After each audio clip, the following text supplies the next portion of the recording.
Esta noite, o Sistema Solar prende a respiração. O visitante interestelar 3I Atlas, o terceiro confirmado vindo de fora do nosso sistema, está prestes a roçar Marte a apenas 0,19 unidades astronômicas, enquanto todas as sondas em órbita ao redor do planeta vermelho correm para desvendar os seus segredos. Mas este não é um simples sobrevoo passageiro. A como a esmeralda flamejante do objeto, as acelerações microscópicas imprevisíveis e a composição química rica em dióxido de carbono já derrubaram todas as normas do manual dos cometas. Os instrumentos terrestres estão a ponto de ficar cegos, restando apenas um punhado de sondas marcianas entre nós e a realidade. Será o 3I Atlas um cometa excêntrico, ou algo construído que redefine o que entendemos por extraterrestre? Quando o contador chegar a zero, as pistas, a fragmentação, os pulsos anormais e as anomalias espectrais podem alterar tudo o que imaginamos sobre os forasteiros das estrelas. Revelarão as próximas horas o extraordinário, ou provarão que a ciência ainda tem a palavra final? 6 horas. É o tempo da janela antes que a visão da Terra do 3I Atlas se perca atrás do Sol. A 0,19 unidades astronômicas de Marte, cerca de 28 milhões de quilômetros, o intruso interestelar passa veloz pelo planeta avermelhado no preciso momento em que os equipamentos terrestres entram em escuridão. O apagão não resulta de um erro técnico ou falha de planeamento. É pura geometria. Por um curto período, Marte torna-se o único posto de observação do Sistema Solar. Todos os principais recursos em órbita, Maven, Mars Express, ExoMars TGO, e mudam para modo de observação acelerada, com as equipas a executar exercícios pré-roteirizados e a improvisar conforme necessário. No centro de controlo da Maven, a equipa de vigilância vermelha assume o comando. São os operadores preparados para imprevistos, aqueles que gerem hierarquias de decisões para qualquer anomalia concebível. Nas horas que antecedem o apagão, eles treinam transições rápidas entre a ciência padrão e a espectroscopia enrajada, preparados para alterar o curso se um clarão súbito ou alerta de detritos surgir nos monitores. Configurações de reserva são carregadas. Verificações cruzadas ocorrem com as equipas do TGO e da Mars Express. Cada ordem é registrada. Cada pacote de dados recebe uma cópia redundante. Não há espaço para falhas isoladas quando o resto do sistema solar fica às escuras. O cronograma é implacável. A Mars Express capturará imagens de banda larga a cada poucos minutos, acumulando exposições para detectar os sinais mais tênues de fragmentação ou alteração de trajetória. Os espectrômetros do TGO varrem a coma em busca de linhas espectrais fora do comum. Os sensores de partículas e magnetômetros da Maven vigiam ondulações na ionosfera, qualquer indício de interação não natural. Os orçamentos de energia e telemetria de cada nave são levados ao extremo, com slots de observação negociados ao segundo. Se uma rajada de detritos ameaçar, a Mars Express está pronta para passar ao modo de observação segura, priorizando a sobrevivência sobre os dados. O limiar de aborto está apenas 30% acima do pico de densidade mais recente medido. O intervalo de apagão da Terra não é mero corte de comunicações. É um teste ao aparelho científico planetário inteiro. A coligação de vigilância vermelha funciona como centro nervoso, transmitindo ordens e dados por janelas de releio estreitas, priorizando a saúde dos instrumentos e coordenando com ativos de superfície como Perseverance e Zhuron. Nas salas de controlo, relógios contam regressivamente em sincronia com a aproximação do cometa. Lá fora, redes amadoras escutam o primeiro indício de pico fotoelétrico, prontas a carregar dados para a rede global de alertas. Durante estas 6 horas, o destino da observação e a resposta à questão de se o 3I Atlas é uma peculiaridade cósmica ou algo fabricado dependem da capacidade de um grupo reduzido de orbitadores e das suas equipas. A urgência é palpável. A margem de erro, fina como uma lâmina. À medida que a janela se estreita, cada segundo vira um possível ponto de viragem. Uma série de sinais inexplicáveis tem acompanhado o 3I Atlas desde a sua detecção inicial. Os primeiros vestígios surgiram de um telescópio caseiro em Pune, na Índia, onde Priya Raalo, uma astrônoma amadora, detectou um pulso repetitivo na curva de luz, com brilho a intensificar-se e atenuar-se num ritmo que nenhum manual de cometas justificava. A sua publicação chamou atenções, mas as estranhezas só se acumularam à medida que arrais profissionais se juntaram à vigilância. Registros fotoelétricos revelam o brilho do objeto a aumentar em intervalos demasiado regulares para emissões aleatórias de gás. Os pulsos, separados por lacunas quase idênticas, desafiam os clarões erráticos e isolados típicos da atividade cometária. Cada pico surge com um início abrupto e um decaimento limpo, como se ativado e desligado por uma mão invisível. Mesmo ao aproximar-se do Sol, a periodicidade manteve-se nítida, sem borrões de distância ou ofuscamento solar. A espectroscopia trouxe uma segunda revelação. Em vez das habituais linhas de vapor de água, a assinatura dominante em todos os espectros era dióxido de carbono. A proporção dióxido de carbono para a água ultrapassava 8 horas e 1, uma ordem de magnitude acima dos cometas mais voláteis. Esta impressão química é tão invulgar que modelos laboratoriais lutam por replicá-la. Junto ao dióxido de carbono, a coma brilha num verde esmeralda, com pico a 516 nanômetros. A cor mantém-se consistente através de instrumentos, confirmada tanto por espectrógrafos terrestres como orbitais. Os culpados habituais, e bandas de cisne C2, emissões de monóxido de carbono não explicam a intensidade nem a estabilidade. As linhas de emissão do níquel, em particular nas regiões de 337 e 380 nanômetros, superam as do ferro por fatores de 4 ou superior, invertendo o padrão observado em todos os cometas conhecidos dos sistemas solares. A imagem e a polarimetria adicionam uma camada extra de complexidade. O brilho verde da coma corresponde a um ramo de polarização negativa profunda, característica mais associada a certos asteroides do que a corpos gelados errantes. As caudas de poeira exibem grãos maiores e mais lentos do que o habitual em cometas, com trajetórias que desafiam modelações simples. Esses grãos deslocam-se numa ampla curva preguiçosa, como se libertados por um processo que expulsa massa em rajadas controladas, em vez de jatos caóticos. Por outro lado, o rastreio astrométrico registra acelerações mínimas, correções grosseiras sutis que não se alinham com qualquer perfil de desgasificação conhecido. Cada impulso sincroniza-se com um pico de luminosidade, indicando uma conexão entre claridade e movimento. Nenhuma estranheza surge isolada, mas no conjunto delineiam o perfil de um objeto que escapa a qualquer classificação elementar. Todos os conjuntos de dados, fotometria, espectroscopia, astrometria alimentam o dossiê em expansão de enigmas. As provas acumulam-se, aguardando uma interpretação que integre todos os elementos de uma vez. A maioria dos cientistas planetários iniciou com as ferramentas mais básicas disponíveis em física e química. 4 hipóteses principais, cada uma ancorada em modelos consolidados, foram confrontadas com o crescente registro das peculiaridades de 3I Atlas. A primeira sugere uma química moldada no frio extremo. Nesta perspectiva, 3I Atlas originou-se longe de qualquer estrela, onde a água congela e os gelos de dióxido de carbono, monóxido de carbono e até compostos mais raros predominam. Cometas da nuvem de Oort sugerem este tipo de composição.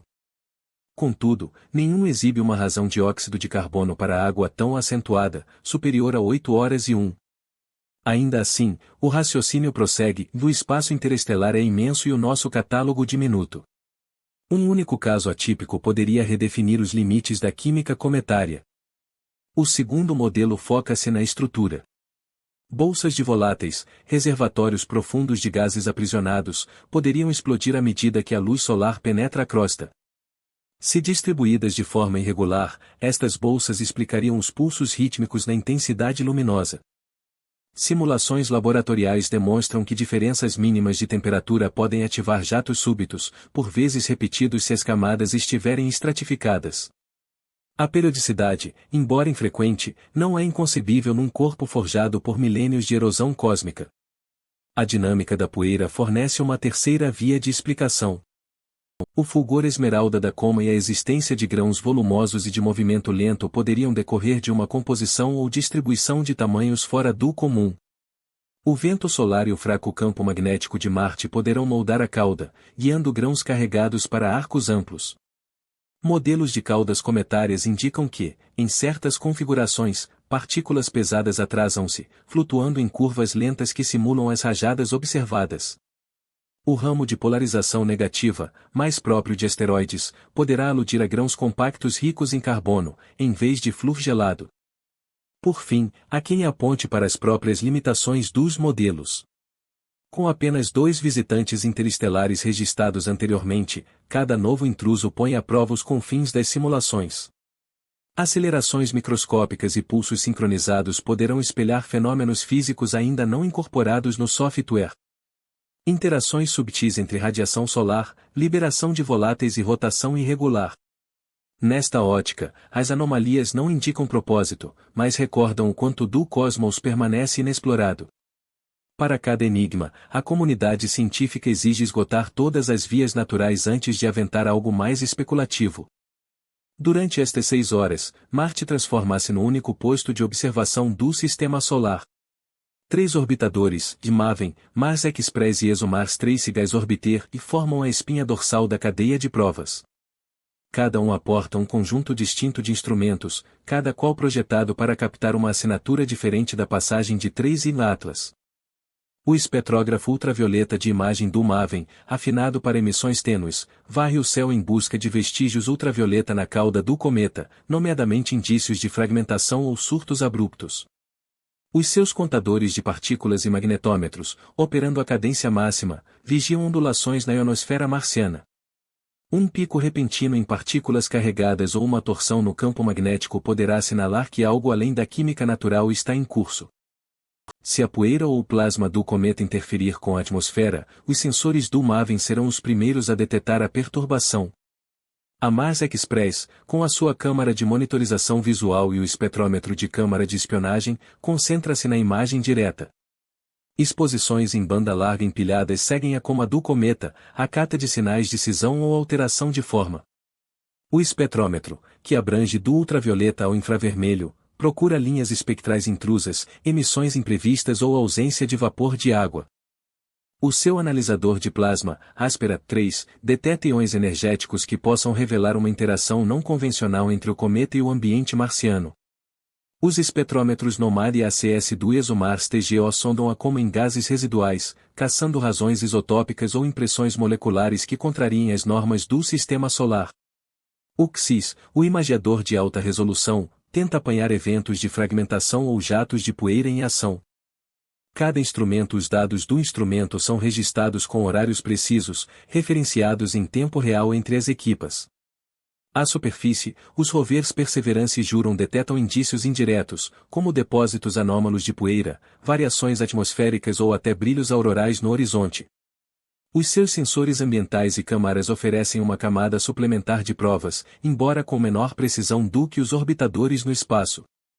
A lista de verificação é detalhada, padrões de fragmentação, desvios na trajetória após um surto, linhas espectrais ou de radiação inexplicáveis, rácios isotópicos fora dos normais solares e qualquer indício de sincronização artificial em impulsos ou acelerações. Toda anomalia detetada por um equipamento deve ser validada por outro. Uma só leitura não basta. Apenas provas convergentes de múltiplos instrumentos e ângulos podem alterar o equilíbrio, passando do mero invulgar para o genuinamente revolucionário. Cada fragmento de informação que chega de Marte enfrenta um rigoroso exame antes de integrar o registro científico. O primeiro filtro é a duplicação. Cada pacote transmitido pelos orbitadores é copiado, datado e arquivado por estações terrestres independentes em ambos os lados do Atlântico. Este mecanismo protege contra interferências solares, falhas na transmissão e o risco infrequente, mais concreto, de corrupção de dados durante interrupções. Os atrasos na telemetria, que por vezes se prolongam por horas enquanto os sinais reencaminham através de satélites de retransmissão e antenas de espaço profundo, introduzem mais uma dose de imprevisibilidade. As equipas de missão dão prioridade aos pacotes anômalos, aqueles sinalizados por potenciais fragmentações, desvios espectrais ou alterações súbitas na trajetória, direcionando-os para processos acelerados de validação cruzada. Nenhum sensor ou equipa pode validar um alerta isoladamente. Cada evento candidato é examinado por pelo menos 2 instrumentos, com os dados brutos publicados em arquivos abertos assim que a largura de banda o permitir. Os protocolos de cadeia de custódia vão para além dos valores numéricos. Se um grão de poeira ou fragmento de gelo for captado pelo coletor de um orbitador, os oficiais de proteção planetária intervêm. Estes peritos aplicam regras estritas de manipulação. As amostras são seladas, codificadas por barras e registradas com hashes digitais, necessitando de aprovação tanto da NASA como da JAXA antes de prosseguir para análise. O objetivo é evidente e proveniência comprovada. Qualquer assinatura orgânica detetada no rególito ou atmosfera marciana após o sobrevoo deve ser rastreável. Missões futuras de detecção de vida dependem de distinguir o que provém de 3 Atlas do que é nativo de Marte. Até os metadados de hora, localização, calibração do instrumento são fixados em registros à prova de adulteração, garantindo que qualquer leitura invulgar possa ser revista anos depois. Fora das salas de controlo, uma rede paralela ganha atividade. Astrônomos amadores, desde arrais caseiros em Pune até telescópios robóticos no Arizona, enviam fotometria e astrometria para bases de dados partilhadas. O primeiro alerta público de um pico fotométrico pode vir de um cientista cidadão, mas as equipas profissionais agora analisam estes envios em tempo real. Só após confirmação por instrumentos cruzados é que as agências emitem comunicados oficiais, apelando à paciência e cautela. Afirmações extraordinárias aguardam provas extraordinárias. Os planos de comunicação, elaborados previamente para cada cenário, enfatizam a transparência sem sensacionalismo. O canal público está amplamente aberto, mas cada etapa visa fomentar confiança, duplicação, validação e cadeia de custódia. Tudo ao serviço de um veredicto em que o mundo confie. Na sala de controlo do Redvache, a matriz de decisão ocupa o centro de todas as discussões. 3 ramificações, conservadora, perigosa, extraordinária, delineiam os possíveis veredictos para 3 Atlas, à medida que os fluxos de dados chegam de Marte. A via conservadora prevalece se todas as anomalias puderem ser atribuídas a comportamentos cometários raros mais naturais, bolsões voláteis em erupção sequencial, grãos de poeira moldados por química desconhecida e microacelerações nos limites exteriores da física conhecida. A perigosa assume o controlo se a fragmentação ou nuvens de detritos ultrapassarem limiares críticos, com perda de massa superior a 10% ou alterações de curso imprevisíveis que ameacem os orbitadores de Marte. Nesse caso, a proteção de instrumentos e a triagem de dados ganham precedência sobre a investigação científica. A ramificação extraordinária destaca-se. Exige pelo menos 2 anomalias independentes e estatisticamente significativas, impulsos sincronizados correspondendo a microacelerações ou linhas espectrais que desafiam modelos químicos conhecidos, validadas por equipas e instrumentos distintos. Nenhum sinal isolado, por mais estranho, é suficiente. A regra é clara, e só provas convergentes podem desbloquear hipóteses de origem artificial. Cada operador compreende os riscos. Nestes momentos, a matriz não é mero diagrama. É o guia para o que se segue na ciência planetária. Protocolos preliminares agora exigem que cada fragmento de dados de um sobrevoo interestelar suba uma escada de libertação rápida, tornando-se público em horas, não meses. Os tempos de telemetria cometária sob embargo terminaram. A NASA, a Agência Espacial Europeia e a Agência de Exploração Aeroespacial do Japão endossaram arquivos espelhados, onde dados brutos e anotados fluem para servidores abertos logo que as estações terrestres confirmem a integridade. Pipelines automatizados sinalizam valores atípicos. Os procedimentos de calibração agora acompanham os dados numéricos em tempo real, permitindo avaliações imediatas, ao passo que as observações de ajuste viajam lado a lado com as medições. Para as equipas de orbitadores em Marte, os protocolos de emergência incorporam transmissões compactas e de alta frequência durante qualquer ocorrência passageira, seguidas de envios completos de espectros e imagens em resolução integral. A ciência participativa deixou de ser uma atividade marginal. Redes de amadores registrados, desde Pune até a Patagônia, enviam diretamente fotometria e astrometria para fluxos de trabalho validados. Algoritmos de aprendizagem automática classificam, verificam cruzadamente e sinalizam estes envios para análise profissional prioritária, garantindo que o primeiro sinal de alerta, por vezes oriundo de um conjunto caseiro, possa ativar uma investigação oficial em meros minutos. No domínio da proteção planetária, o mais recente rascunho do Comitê de Investigadores Espaciais exige etiquetas de anomalia em todas as leituras de bioassinaturas após contactos e registros de cadeia de custódia para qualquer amostra de poeira ou material orgânico. Estas medidas não visam apenas os próximos 3 Atlas, mas sim todos os mensageiros vindouros de além do Sol, assegurando transparência, confiança e um guia global para o imprevisto. No dia 3 de outubro de 2025, quando o 3 Atlas passou a 0,19 unidades astronômicas de Marte, todos os principais orbitadores e rovers marcianos direcionaram o seu foco total para o céu. Mais de 40 horas de dados de alta cadência foram transmitidos pelo MAVEN, Mars Express e ExoMar TGO, registrando o brilho esmeralda do objeto, os pulsos de intensificação e o espectro rico em dióxido de carbono e indícios inéditos para qualquer cometa conhecido. Embora modelos naturais expliquem grande parte, os padrões de acelerações microscópicas e os pulsos sincronizados continuam sem uma causa conclusiva. Os dados brutos, disponibilizados para exame público, integram agora o registro oficial.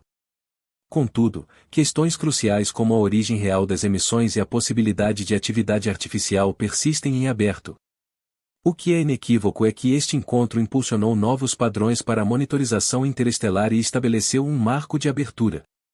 Independentemente do que o 3º Atlas se revele ser, o seu sobrevoo de Marte alterou a forma como nos preparamos e discutimos os visitantes provenientes do exterior do nosso sistema solar.